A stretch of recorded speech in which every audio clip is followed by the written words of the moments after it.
drafting a little bit. It's like one of the strengths of 3-3, at least as a player, is like you hate drafting against this player because this guy plays like so many annoying and so many different heroes on offlane that is always you always either have to have some kind of an answer or some type of like idea that's what you want to do against him, because he has so many different heroes that maybe like the typical offlaner player doesn't play. There's obviously you can always make some own things, but I think like this offlane visage, which they already banned out, is something that he likes to do.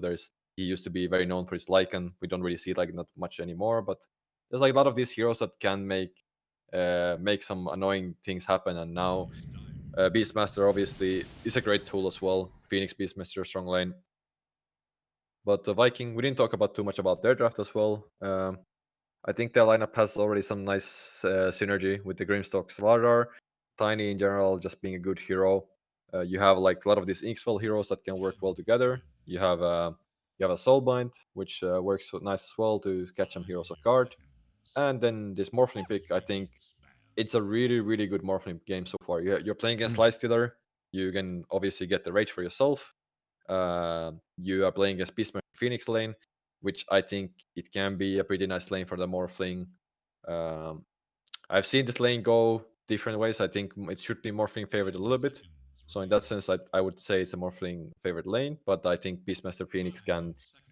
They're definitely not gonna be like crushed on this lane. They're gonna still get some stuff, and I would not be surprised if it's gonna go even. But overall, it's a good Morphling game still. Like there's very limited things that they can do to him once the game goes later on and so on. Of course, the worry is if the lane goes even, it's a Beastmaster, right? In that Yeah, situation, compared to a Morphling, like Morph still just wants to farm a bit. Beast is this hero that just applies pressure onto these towers very early. yeah. I guess the other thing to look at is there's a kind of pattern establishing here. Like Mudgolems, ridiculous amount of team fight. Viking, hmm very pick-off orientated. Yeah, they're like they kinda lack the potential of taking objectives in a way that like Mud Golems can definitely take the fight into them. They have this good team fight so far. They also have they can take objectives very easily with just a Beastmaster. Snapfire also amplifies your building taking or Roshan taking with the difference on the third spell. Uh, Also with the Lifestealer, you can you can just take if you want to decide to go for the Deso build, you can have this fast gameplay that you want to go for. Mm-hmm. But yeah, I I feel like think I prefer those builds right now. Like I think mm, Lifesteal are the most I think most successful build. I'm not gonna whip out stats, okay, because I don't have the beautiful silver hair and I'm not wearing the suit, and I yeah, don't have a degree in economics. But I'm pretty sure if you were to list like builds that have the highest win rate, Armlet Deso for Lifesteal is probably highest yeah. right now.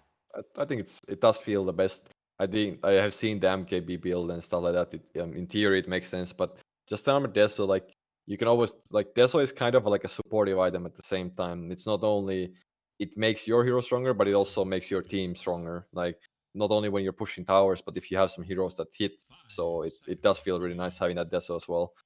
So that's a nice tool of it here as well.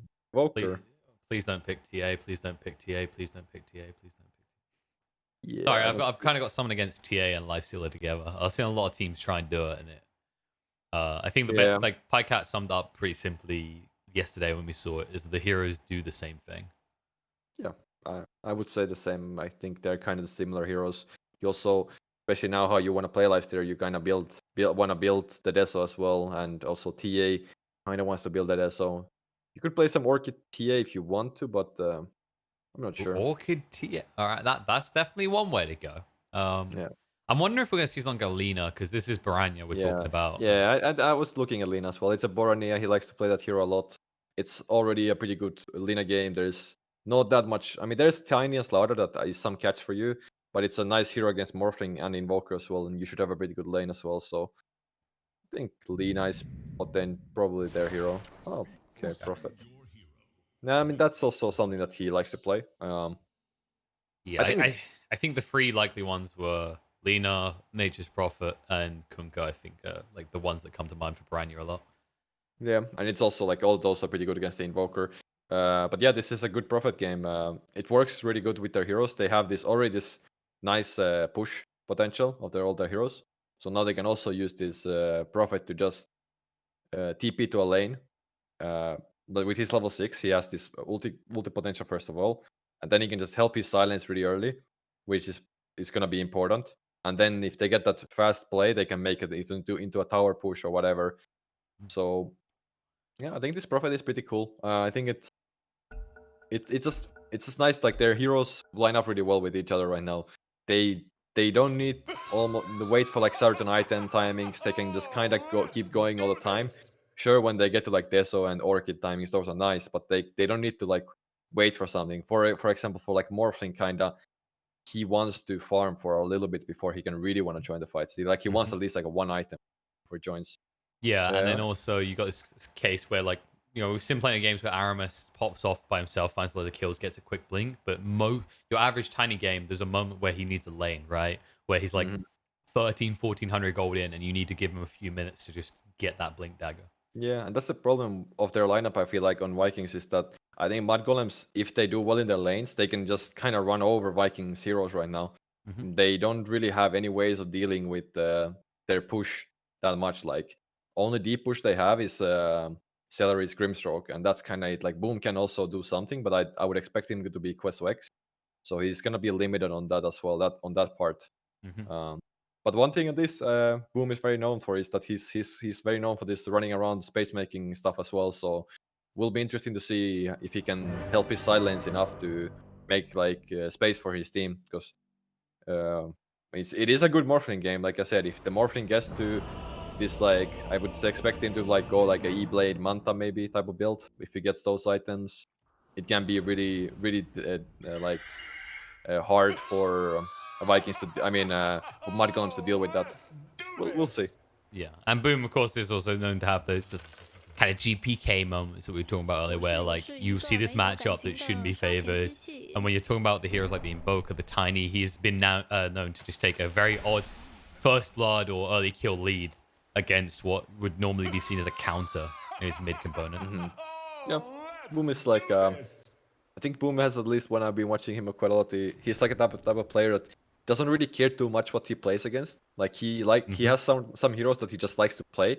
He plays them into counters, and then Yeah, he gives me like some of these Thompson vibes, kind of like he just goes around, makes a lot of space, and I like like that. sometimes it works out, sometimes it doesn't work out, but he does make it work like often. So he's like he's this like very active type of mid player that just likes to do things, and he can pick his hero early. Like this time they last picked his hero, but often they can like first pick his hero or like second pick his hero, and he will play like an Ember to I don't know, Viper, and he Yes. will sometime make it work, sometime not, but he will still play it. And it's just cool to see that he's so confident on his lane that he can still make work even if his lane is not perfect. I love that you bring that up actually, because the thing with Boom is that whenever you look at the way Viking draft, like yes, they gave him the farm pick here, but it wasn't the roundabout pick. It wasn't the gotcha pick opportunity, Yeah, right? Like usually Shad is the one who's given yeah, the final pick. He's given priority, right? You think of the games where he gets his Svens, his Drows, whatever. They always look yeah. to set him up, and Boom is that slot piece, right? Whatever is Mhm. missing, he'll try and do it for the team. This team is a very four protect one. Like they play a lot on Shad to carry them, and I mean he's a very good player as well. And often they give him the tools to carry them, so they work very well with that way. That's how they play. I think what's interesting about that as well is the way they do 4 Protect 1. They're very active as 5 for a 4 Protect 1, right? If you look at Mhm. these other teams where they'll draft an anti-mage and they just want to guard for a long time. Shad, by the way, is in a lot of trouble. Shad might be dead here. Yeah, I like that dead. identify. We just talked about he's the win condition. Margon was like, well, he can't be a win condition if he's dead. Yeah, that's a nice start from there. They're just playing in the trees and abusing the fact that Morphling is a very weak hero level 1, and now they can just Avada actually wants to stay here. So I mean, you alright. could kill him again if he walks up, right? With the boar Yeah, slows. you could. You don't have Fire Spirits now, so it's a little bit less damage this time. Yeah. But at least a good thing for them is Gitar is kind of fine here. 1v1, he has creeps under his tower. Toby is kind of bullying him a bit, but still, like, it's not the worst thing for him what's happening here. Yeah, Lifesteal's not really a hero you can force out. Like, Lifestealer, it's... Right now, it's kind of like what Ricky was, right? You know, with all the armor and the HP regen, it's like, how do you aggress this hero? Lifestealer fits that category as well. Yeah. Well, Fata does Rotate TP bottom now, so now it's gonna be this 2v2 lanes again. Milan gets a nice pull here on this top lane, so Cool. gonna be. He's Might pulling die his here own though. leg a little bit here before he can actually play with Celery. Shad's moving across, but Lan's able to walk it off.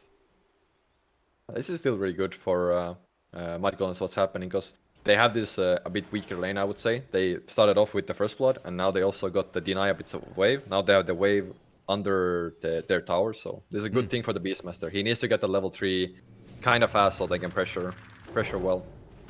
No, Celery's being pressured.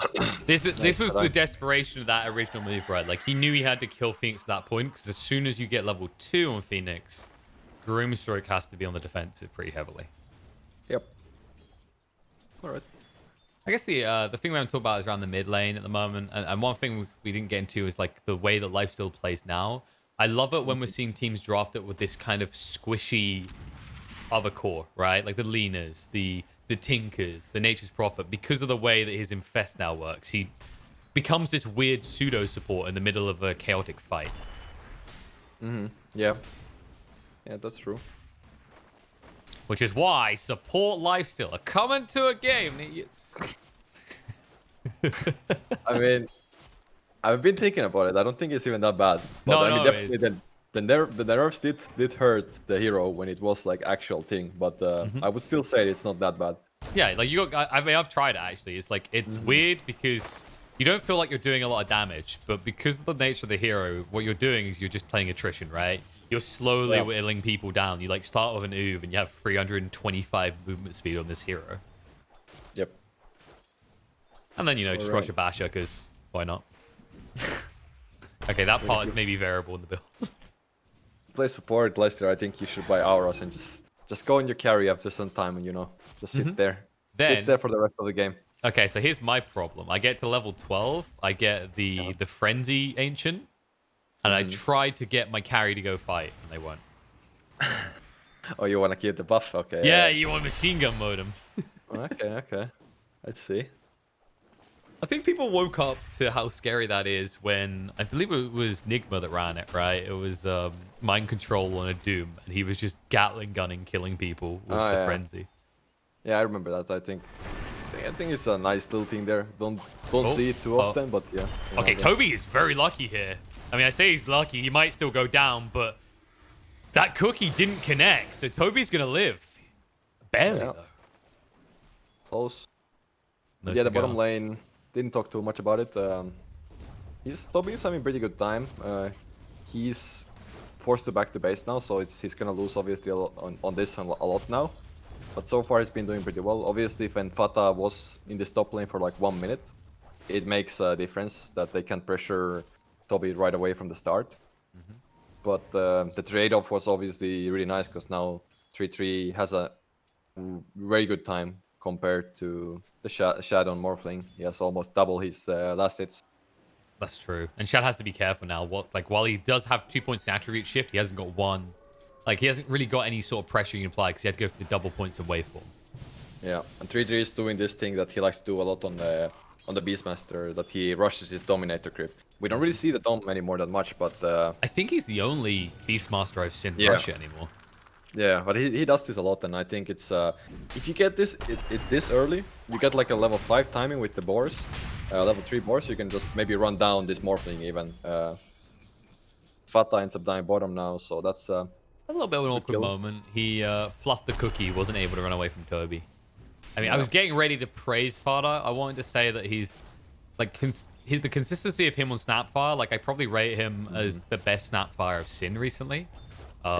Outside, actually, let's exclude him mids. Obviously, you know, Ori might compete as China likes to run mid Snapfire. Yeah, I saw that a bit as well. Yeah. That's an interesting thing. I mean, it was a peculiar one. When you're winning with Monkey King 1 and Snapfire 2, I'm impressed on both accounts.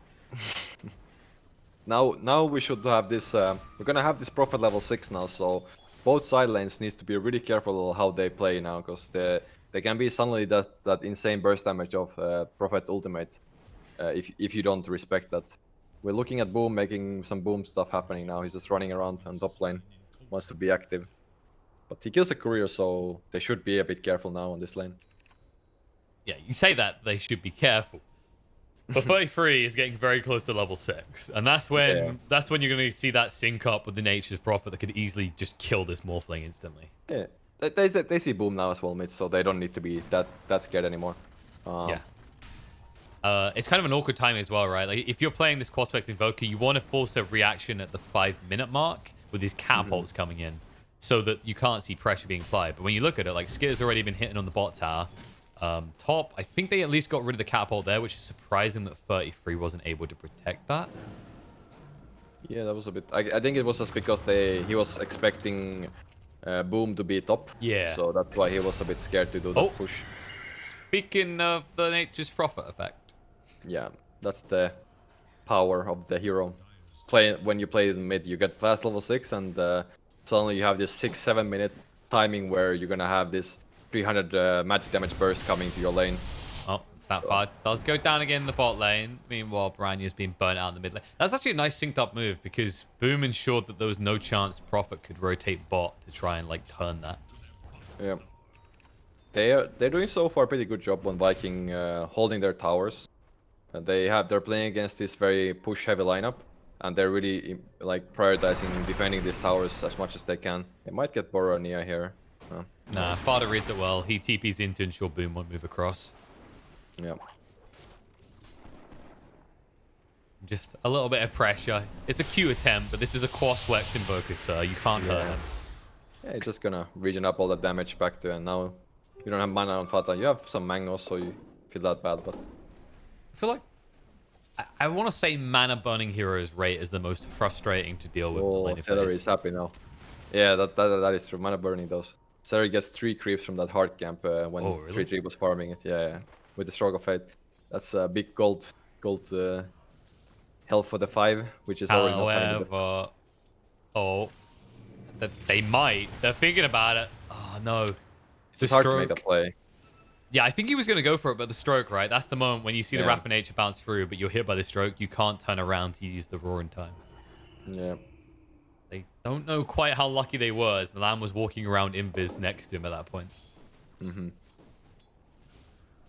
Boom again, wanting to run mid now. He has pushed his mid lane in right now, so he can make the stop move. It's a really nice play from him. So he's not going to lose too much from mid lane. If they get this kill on 3-3, it can be really big. But he's on a ward right now. Yeah, Boom is the one who has to run away. They throw the sentry down, an ambitious attempt. They'll get him with the Sprout, but he's got the Quillen Blade on the Invoker. He ain't falling for that. He's watched those RTs he replays. Yeah, that was a bit hard to make that kill happen, to be honest. If you don't get the Roar, you don't really have the lockdown to catch the... This one's a bit easier, though. Invoker. Yeah, he might kill... I mean, he can cookie, though. He's going to cookie and he says, no, we're going to turn it around. Sunray's going to come through. Fada stands in it so he's healthy, and Boom cannot finish the kill. He loses his Corey instead, as well as his 4. It's a nice rotation from Milan there as well, turning that around, so now they can get potentially the bounties as well here. Top lane, Boom is wanting to run around. Just trying to pressure Milan a little. I mean, he'll get the rune. The problem is what happens next. He tries to snipe the Corey, which is just him baiting himself. 33's moving across very slowly. And with the sentry, they'll throw out the primal roar, and then the Invoker's life. Alright. He did.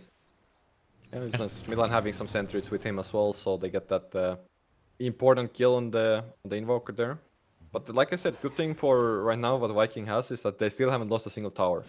They might lose the top tower now. That's what I was about to say. You've jinxed it now. Also, Skitter's at a point where he can just poke away at Toby, so he might try and chip the bottom tower down to at least half HP. Yeah, he might try it, but it is still pretty hard to push the bottom tower just with the Lifestealer. Because the Slaughter is pretty annoying when he just keeps putting that minus armor on you. But the top tower, that should be something that they should lose here. Unless they really want to defend this. However, Boom doesn't have a TP, so... should be a free tower. Oh, I don't think... Deny. Okay, they get a deny, but Shad didn't get the... He's going to be a bit annoyed. He didn't actually manage to get the foul hit on the Helm of Dom creep, so... Yeah. Not the biggest chunk of change for him. Though he kept seeing the fake pumps from Baranya. He kept pretending to TP up to ensure that Morph wouldn't come forward, but... Unless you got that Orca complete, I don't think Shad gives a crap. 33's actually stuck here. Dive in. Egg gets thrown out. They have to turn around and deal with that instead. 33. Hanging around for a moment. Hesitates. And they will be able to get the kill on the boom in the end with the kisses. Plus the wrath of nature. And not just that. Butter ain't done. He cooks celery as well. Right. Well, they get it's still like, yeah. They get the egg on the Shad, but it's like Boom died 2 times now. And they also lost the tower, and they're gonna lose the mid tower, it looks like, as well. So mudgolems is already taking good like pace of the game and taking also some area control. Well, really well right now. Yeah, it's kind of funny that moment. You're like, well, they're not really taking early towers, and then 2 minutes later, there we go. That's what we were waiting for. And it looks like 33 has no interest in doing the Necro build. I can kind of understand this, though. Like, you are playing against Tiny and Grimstroke. These 2 heroes can easily clear your Necronomicons. Yeah, he's kind of... It looks like he wants to play this somewhat of like our Beastmaster. If he goes for the Solar, he can amplify his Prophet and Lifesteal's damage a lot. So it does feel alright in that sense. I think the Necro book doesn't feel... I don't think it's the worst. I think it's a fine game for that as well, but I think he just likes to do this maybe in this game and then feels that it's the way that they want to play. Yeah. It's also interesting when you look on Skidder. He's not going for the Deso, I don't believe. Yeah, I see it as well. That's what I'm a bit more surprised about. I'm not sure. Are you surprised about Toby's death? Yeah, he dead. Grandma got a shotgun and Grandma don't play fair. I think I know what it is. I'm pretty sure Baranya's going to build the Deso. He might. That's what I was also thinking. But at the same time, I'm not sure. Because he wants to go for the Orchid, right? So he's going to have Orchid Deso and then... But he's probably going to need a BKB eventually as well. So if he's going to have those items... Not sure if I'm the most like... I don't think it's the way to go necessarily. But I think the AC as in general is a great team item as well. So maybe they feel like they need, and it's also the armor against the Slaughter is nice. All right, hear me out. They're like, yo, Baranya, you can't die this game because if you're almost gonna die, Skitter will just climb inside you. I don't know how he gets inside you. You're about roughly the same size. We'll figure those are the those are the extra details aside. Then we'll Cookie to heal you, Sunray to heal you. You can't possibly die. Yeah. If you are Baranya, how much do you believe your team right now? I think. 100%. Exactly. Like, you may be a bit concerned about this whole idea of Skidder climbing up inside you, but other than that, like, thumbs up the whole plan. Yeah. All right, I still wonder how he how does he actually get out people without hurting them? Not sure about that. It's a hard question. It's a deep 4, right? That is really deep. Like, it really got deep for me yesterday when because Grimstroke, right? Like, lifesteal's good against Grimstroke because you infest and like, oh, we don't care about Soulbind, right? Yep. How does that work? Is that just like a poetic truly becoming one, as you're no longer just soulbound, you are now physically and soulfully intertwined? I guess. I'm not sure. Some deep questions you're asking me. Peksu's like, Jesus, I need a few drinks before we get into this. Yeah, pretty much. I mean, I was thinking Pudge would be a counter to Grimstroke, right? You buy axe and you eat the soulbind target. We done it, boys and girls. We found a way that Pudge can be dropped. Yeah. If you can justify a Snapfire mid because she's going to rush Axe, why can we not justify a Pudge mid because he's going to rush Axe? True. Oh, that poor hero. He's so dog crap right now. He's pretty bad, yeah. I wonder, like, I might be okay with it if they... It's a start if they at least give him back the ability to kill himself. Yeah, that was one thing that made it pretty bad, and then just your passive is kind of bad right now. When it used to be good when it actually gave like it was a ridiculous HP amount. It was a ridiculous amount of regen though, right? Like it was literally. I remember the off-lane Pudge build. You literally just maxed out your passive and built auras and pipe crap like that. Yeah, I mean it was obviously very strong, but they could have turned it down maybe because now the passive is again pretty bad. So it's like it's really hard to make the hero work as an offlane at least. Smoke on smoke. What's going on with Snap? What's Fodder's hero doing right now? All right, ignore that. We need to get to the fight because Morphing's been brought down on the side. Shad is found, and the rest of Vikin have to run for the high hills. Aramis, you're not a radiant hero this game. That's the wrong way. Blinks away just in time to make his escape. Yeah, I mean they're just putting a really good tempo right now on side of mudgolems, and Vikings are left in a small area where they can farm. Toby even went from Midas here, so he wants to Was he? he wants to Really? go for the late game farm. Greedy Wants to scale. son of a gun. All right, sorry, I'm just getting distracted by fodder. Like, you're seeing this, right? You're seeing the Oh, you mean the bug? the random anime. Yeah. That happens some. I don't remember what makes that, but there's like something. I think there might be something with the cookie when. I think Yeah, it's that's what something I'm about some thinking. cookie bug. Yeah, I think it's some cookie bug when that happens. That has happened to me as well. I think it's to I do think with like if the cookie attaches to the target, but the target doesn't survive long enough to land or something. I believe it was. I don't remember what makes it, but I do Who know cares it. what make? Well, I kind of care what makes it because I want to make it. I think it goes away if you die though. You need to That's not why die. father can never die. We're not allowing this, okay? Yeah. If I was a dragon father, I would want my clearly brain damaged child dragon to look like this. So free and so happy with the world. Oh my god. It's like when you're playing this as well. It's like, I mean, you get used to it because it has happened for a long time. But when it first time happened to me, I was so distracted playing. Like, it just gets worse when you go to no, not worse. It gets better when you go to showcase, and he's just got this goofy smile. Yeah. Like right now, I was like, "What's going on with the rest of the game?" I'm like, "I don't care. I'm just invested in the cute story of this cute dragon and how he's gonna overcome his severe brain damage. He's clearly suffering." Yeah. All right. Solar Crest almost finished on Beastmaster here, and AC almost finished on Skitter here. So with those items, I could see them trying to play much faster. I can see them killing Celery right now. Yep, Yeah. I'm seeing it right now. He's bye. Dead. It's like there's no play there, right? I'll soulbind him. Hero just walks over and he invests them. Like there's no way that you ever get away from Skitter in this game. Yeah, this Lifestealer has quite a lot of attack speed right now, so he's gonna be hitting pretty hard. Aramis might end up dying here. Should I be end up dying here? Last time he blinked away. This time not so lucky. He's gonna try for the TP away. And he just about gets it. One hit was needed. That was close. And a munch on a fairy fire just to live though. It's closer than he would have liked. So I'm trying to think about what is the way of Vikings getting back on the game right now. Yeah, you can feel that, right? Yeah, they definitely need a Shad, like, well, Shad has a Manta right now, but he's still all right, not so gonna let's be pass able on to Shad. do much. Shad's not getting you back in this game. Let's go through him. Boom. All right, that's not getting us back in the game either. I know, Toby, what? Maybe. Well, yeah, as a Midas will help you get back in this game if you survive long enough. Yeah. Let's smoke the move, by the way. Yeah, they want to make. They need to catch the backlines here. Like they can't go on the slicer. There's no way they're gonna kill the slicer. They need to kill Fata, and he's here. No, don't kill him. Don't kill the dragon. Look at him.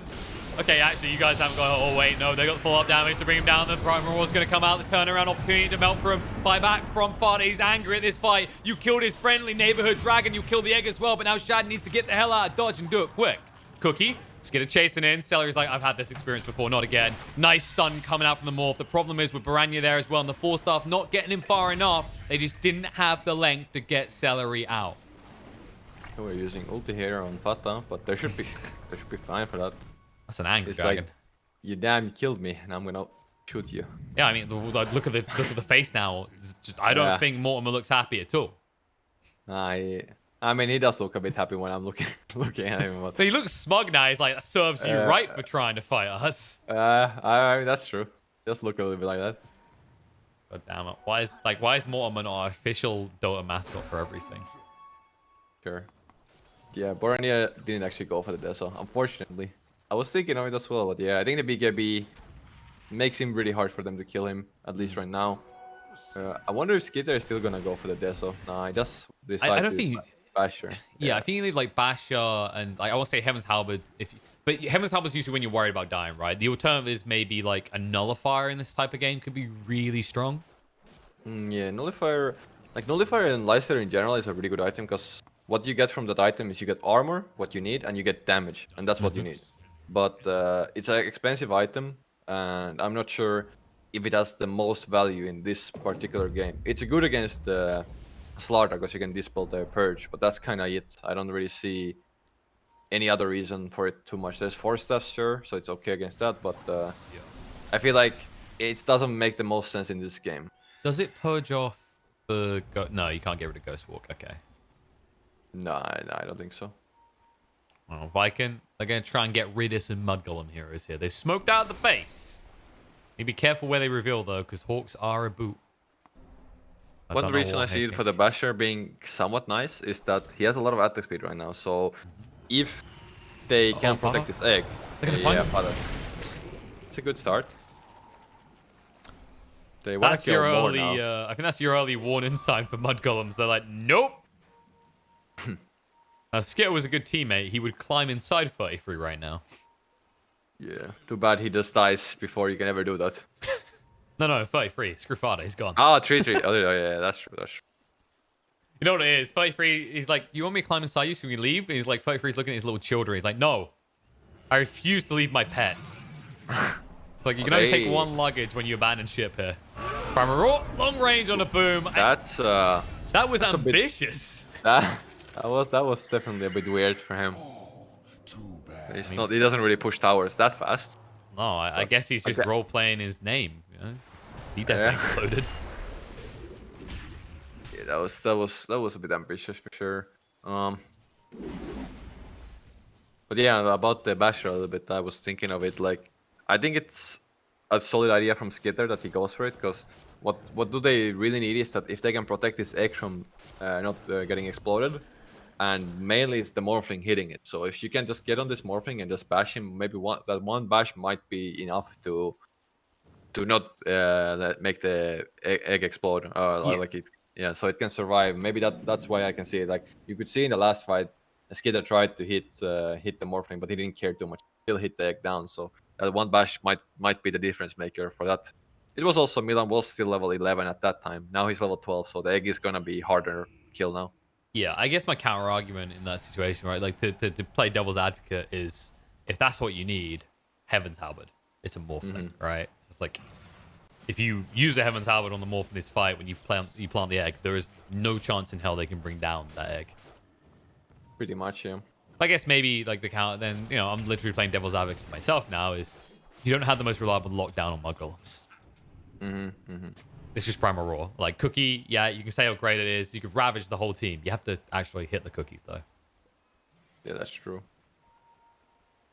What is Fata looking to go for? Lotus are pretty good, yeah. They're actually queuing up for a BKB here. That is what I'm a bit surprised about. Or Ania is gonna die. Yep. It was way too quiet in this game anyway. Yeah. Look at Skitter, some action. Skitter wants blood. Oh no, Celery's like, not me, not again, not like this. Vikin wants to run. Yep. It looks like actually Skitter's the one who needs to run now.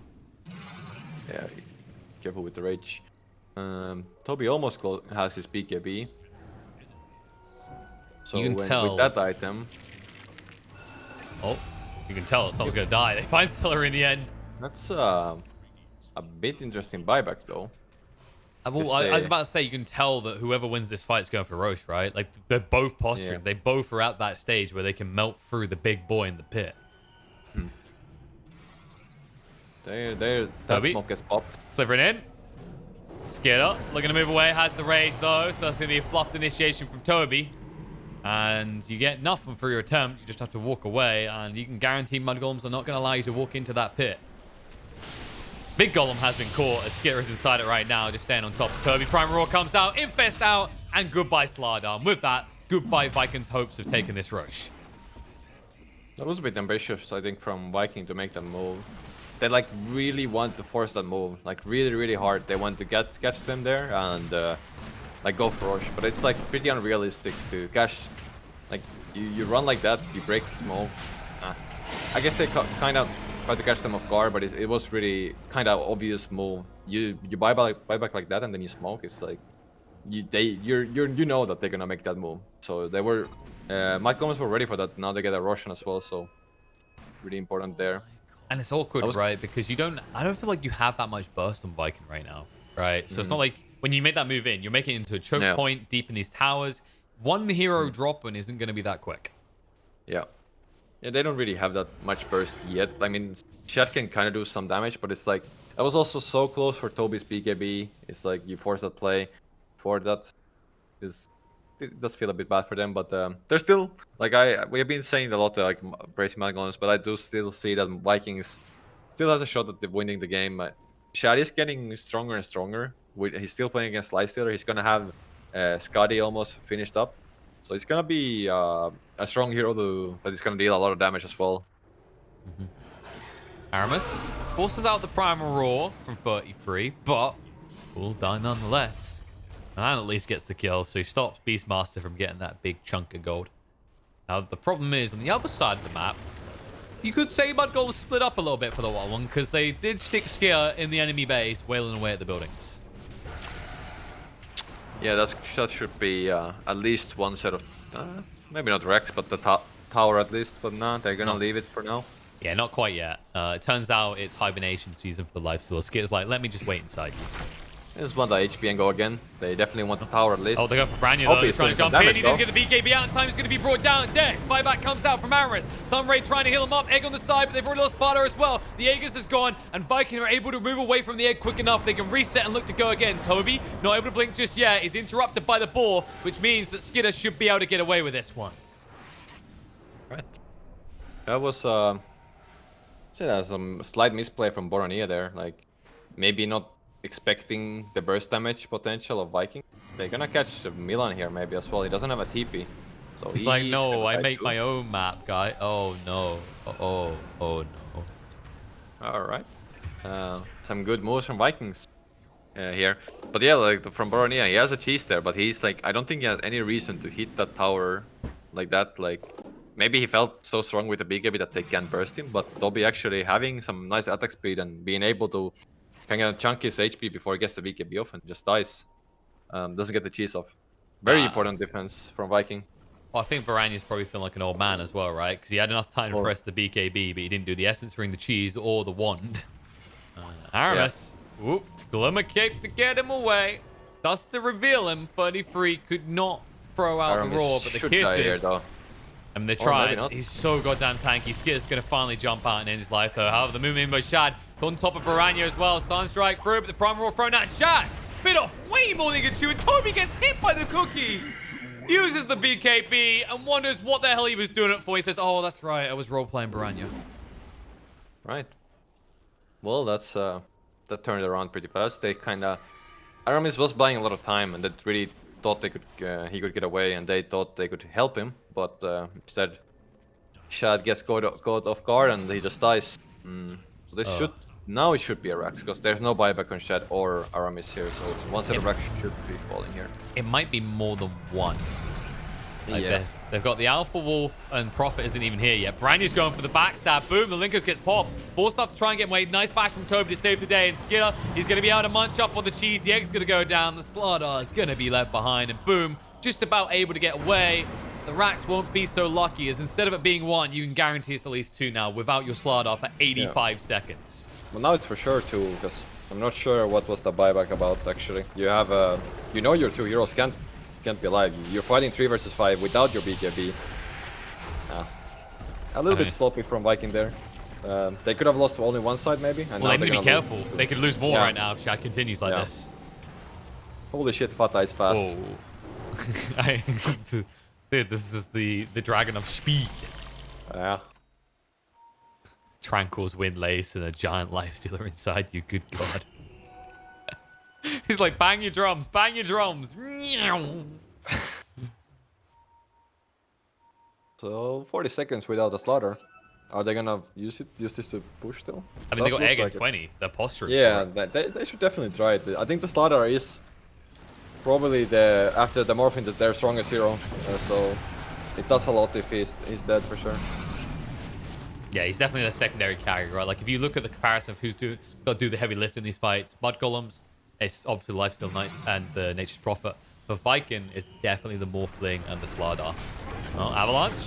Skidder, he's just gone. They're going to commit the egg pretty deep. The slow on the attack speed means they can't bring it down. Primal Roar being thrown out. Vada is also going to die, but Milan is in way too deep. He's trying to burn these heroes off and burn them down, but the silence out ensures that Sunray will come to an early end, and so will his life.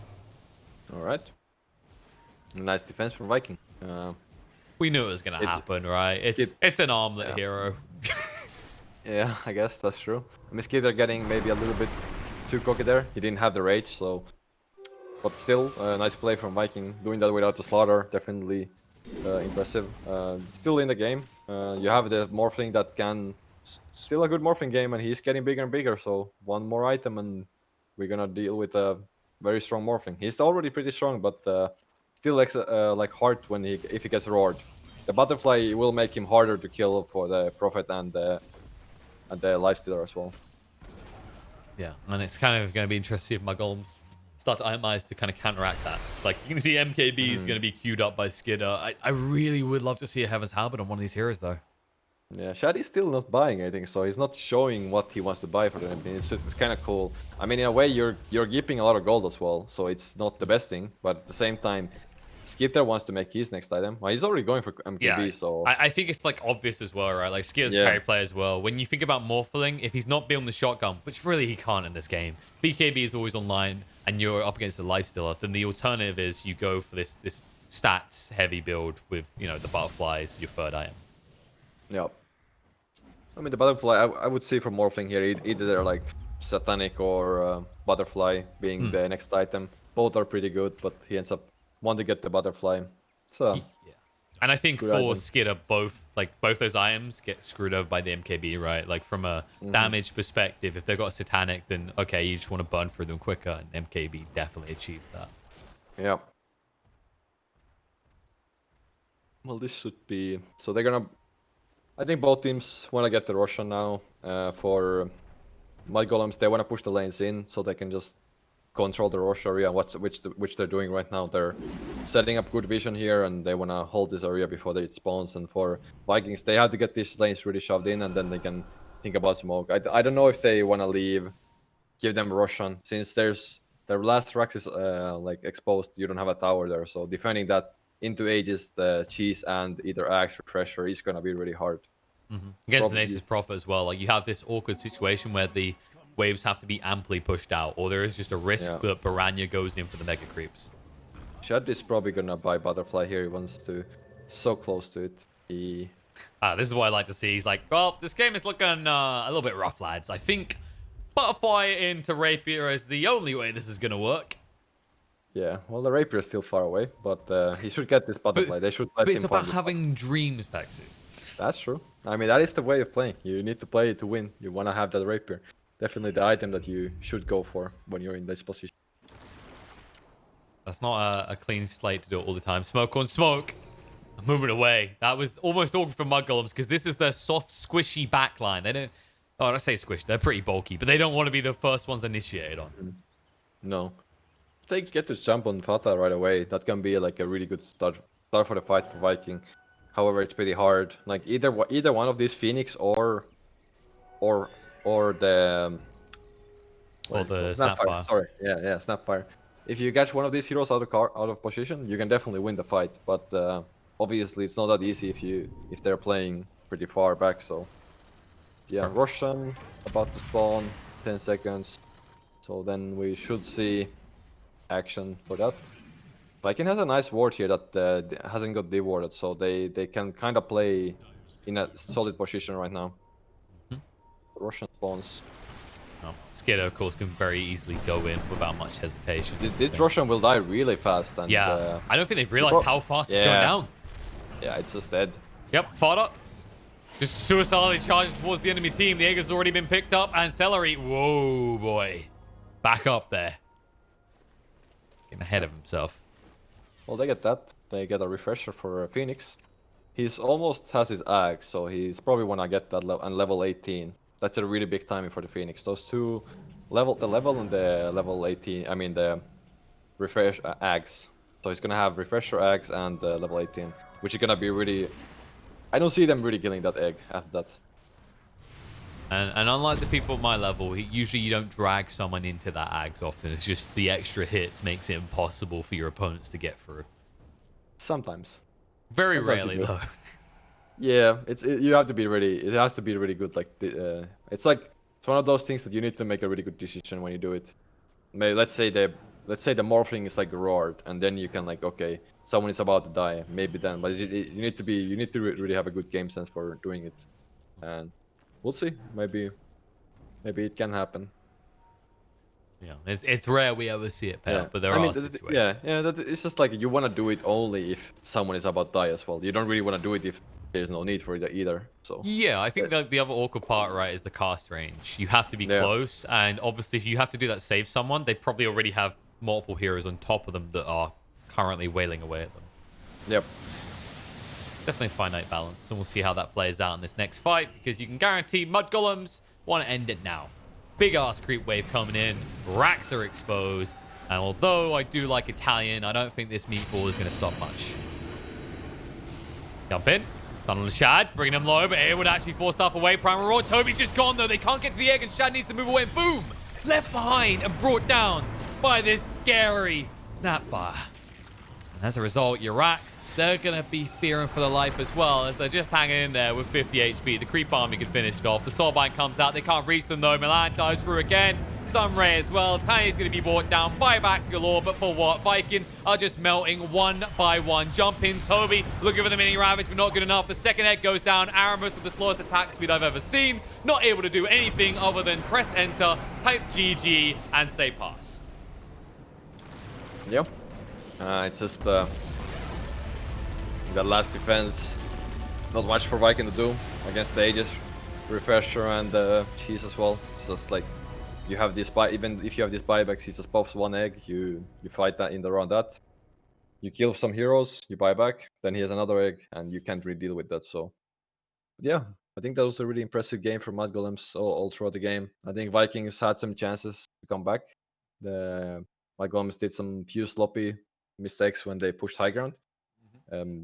Catching Borania one time, and then I think Skitter died one time as well to the Sunstrike. So, but outside of that, I think it was pretty smooth game from them, and Vikings were mostly from behind, playing from behind. But yeah, nice play, nice game from Mudgolems in general. I think they did well in their lanes. They had some nice laning setup, how they started the game, and from there they kind of kept the tempo up, and Viking were playing from behind throughout the game. And I think the impressive thing to kind of highlight here is the way that Mudgolems didn't force the action too soon. I think something we see a lot of these, these teams outside the obvious of Secret, OG, whatever, do against Viking is they get an advantage and they push too hard, too fast, right? And that's usually that's where the comeuppance occurs, because Viking is in that kind of tier of teams where you make a few mistakes and they'll bite your arm off. Yeah. It's the volatile way they play. But Mudgolems, yes, they had that awkward moment where Skit got picked off in the bot, but by the point they're in that base at that stage in the game, they're so far ahead that you look and you have to go, I mean, if they do this 2 more times, then Viking have a game. Yeah. Pretty much. I mean, kinda. All right, well, we'll wrap that up for game 1, folks, because it is only game 1. We got another one to Yeah. come. I think a lot of people may be a little bit surprised with this opener. Mudgolem's looking pretty damn fine. And we'll see if they can cruise on through to a 2-0, or if Viking are going to be able to rip one of these games out and guarantee their top spot at the end of this group phase.